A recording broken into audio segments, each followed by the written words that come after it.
Hi friends, ఈ August 1వ తారీఖున సుప్రీంకోర్టు రాష్ట్రాలు ఎస్సీ కులాల వర్గీకరణ చేసుకోవచ్చు అని చెప్పిన తర్వాత దేశం మొత్తంలో ఎక్కడా లేదు, కానీ తెలుగు రాష్ట్రాల మాత్రం మందకృష్ణ అనే మాదిగ సంఘాల ఒత్తిడితో చాలా దాని మీద ఈ మాలలు రెండు సింహగర్జనల పేరుతో ఒకటి డిసెంబర్ 1న, ఒకటి డిసెంబర్ 15న, ఒకటి తెలంగాణలో, ఒకటి ఆంధ్రాలో మీటింగ్లు పెద్ద ఎత్తున జన సమీకరణ చేసి పెట్టిన తర్వాత ఇది ఒక హాట్ సబ్జెక్ట్గా మారిపోయింది.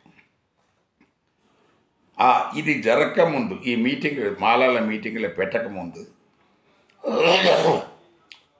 ఇటు చంద్రబాబు గారి ఆంధ్రప్రదేశ్లో కానీ, ఇటు రేవంత్ రెడ్డి గారు తెలంగాణలో కానీ ఏదో అదంతా ఈజీగా చేసేద్దాంలే, ఏం కాదు అన్న భావనలో ఉన్నారు. ఏదో 2011 జనాభా లెక్కలు, అదే ఎంపిరికల్ డేటా, అంత సమగ్రమైన సమాచారం కింద తీసుకొని ఒక 60 రోజులలో ఇచ్చేస్తామన్నట్టుగా వాళ్ళు ముందే వాగ్దానం కూడా చేశారు. ఎవరు? రేవంత్ రెడ్డి గారు వాగ్దానం కూడా చేశారు, చేసేస్తాం, అందరికంటే ముందే చేస్తాం మేమని. ఇక చంద్రబాబు గారు అసలు ఈ వర్గీకరణకు మూలం ఆయనే, ఆద్యుడు ఆయనే, ఆరాధ్యుడు ఆయనే. ఆయన విషయం ప్రత్యేకంగా చెప్పాల్సిందేం లేదు. ఈ సందర్భంగా ఈ వీడియో ద్వారా చేసే విజ్ఞప్తి ఏంటంటే, రెండు వర్గాలు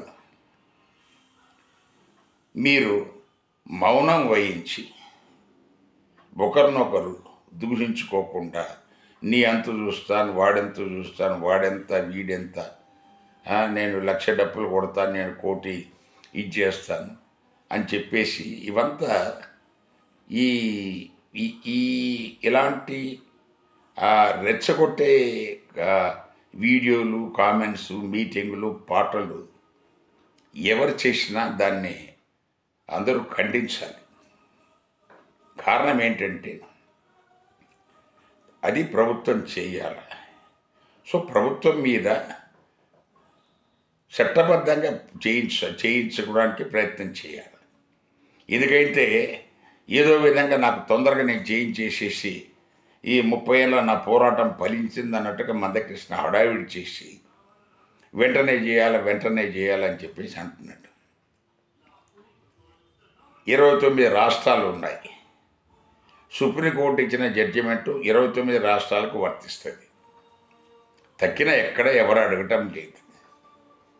నార్త్ ఇండియాలో ఎవరు అడగటం లేదు, సౌత్లో కూడా ఎవరు అడగటం లేదు. కేవలం 2 తెలుగు రాష్ట్రాల్లో దీనికి ఆద్యుడు మందకృష్ణ కాబట్టి ఇక్కడ మాత్రమే ఈ చర్చ, ఈ ఉద్రేకపూరితమైన వీడియోలు, కామెంట్లు, ఒకరికొకరు అంతు చూస్తాను, నువ్వెంత, మా బలగం ఎంత, నీ బలగం ఎంత, నీ బలం ఎంత, మా బలం ఎంత అని చెప్పేసి ఇలాంటి బోల్డ్ అన్ని వీడియోస్ డైలీ యూట్యూబ్లో అప్లోడ్ చేస్తున్నారు. దీనివల్ల 2 వర్గాలకు గౌరవప్రదంగా ఉండదు. చట్టబద్ధంగా చేయమని చెప్పిన తర్వాత ఆ డేటా తీస్తున్నారో లేదో అనేది అడగకుండా, ఆ డేటా తీయడానికి ప్రయత్నం చేయకుండా నాకు ముందు చేయాలంటే ఎలా చేస్తారు? సమగ్రమైన డేటా తీయాలి అంటే ప్రతి కుటుంబానికి ఎవరైనా ఒక బాధ్యతాయుతమైన ప్రభుత్వ ఉద్యోగి వెళ్ళి ఆ కుటుంబంలో జనాభా ఎంత, ఏ సబ్ క్యాస్ట్, ఈ 59 సబ్ కులాలలో ఏ కులం కింద వస్తాడు, ఆ కుటుంబంలో చదువుకున్న వాళ్ళు ఎంత, ఇదివరకు ఏమన్నా వాళ్ళకు రిజర్వేషన్ ఫలాలు పొంది ఉద్యోగాలు ఏమన్నా వచ్చాయా, ఇప్పుడు ఇంక పిల్లలు ఉన్న వాళ్ళు ఎవరైనా ఎంతవరకు చదువుకుంటున్నారు, ఇలాంటి సమగ్రమైన డేటా తీయాలి. 60 రోజులలో ఈ డేటా తీయటం సాధ్యమా? ఎవరికి వాళ్ళు రెచ్చగొట్టుకొని నేను సాధిస్తాను, నేను పోటుగాని అంటే సాధ్యం కాదు. మా మాలలు అంతు చూస్తాం, మాకు దీన్ని అడ్డుకుంటే తర్వాత అనేది వీళ్ళు. సో ఎట్లా మన వర్గీకరణ చేస్తారో చూస్తామని మాలలు. ఇదంతా మీరు కేవలము ఈ ఓసీ కులాల ముందు మీ బలహీనతలను బహిర్గతం చేసుకోవడం కిందనే వస్తుంది.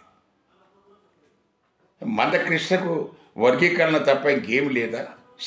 వాళ్ళ సమాజంలో నిన్న మహేశ్వరం అని హైదరాబాద్ పక్కనే ఒక గెస్టెడ్ హెడ్ మాస్టర్ గారిని ఆయన అవమానపరిచి, ఆయన మాదిగ సామాజిక వర్గానికి చెందినవాడే, ఆయన చేత 9వ క్లాస్ పిల్లోడు ఏదో అయ్యప్ప మాల వేసుకున్న పిల్లోడు కాలు తగిలిందని చెప్పేసి ఆయన కాలు పట్టించుకుంటే, ఆయన చేత హెడ్ మాస్టర్ చేత గురువు గారి చేత కాలు పట్టిస్తే ఇలాంటి ఆయనకు తెలియదా? ఇది పట్టదా?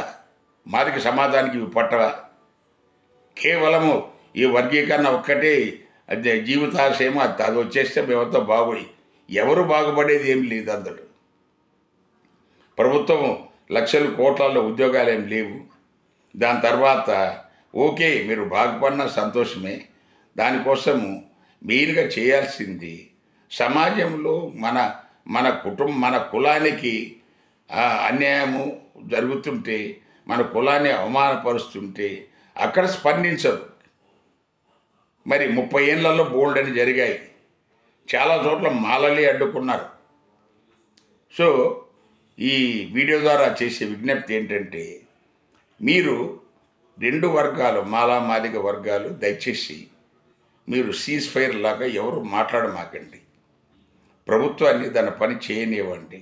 చట్టబద్ధంగా చేయకపోతే మళ్ళీ కోర్టుకు పోతారు, మళ్ళీ కొట్టేస్తారు, మళ్ళీ మొదటికే వస్తుంది. మందకృష్ణ ఈ మన చంద్రబాబు చేసిన ఆ ప్రయత్నం, రామచంద్రరాజు కమిషన్ అది ఇది పెట్టేదో లీగల్గా చేసినట్టుగా చేస్తే 2004 కొట్టేశారు కదా, అదే జరుగుద్ది. అందువల్ల మనకు దీనికోసం ఎవరు మాలలు కూడా రెచ్చిపోయి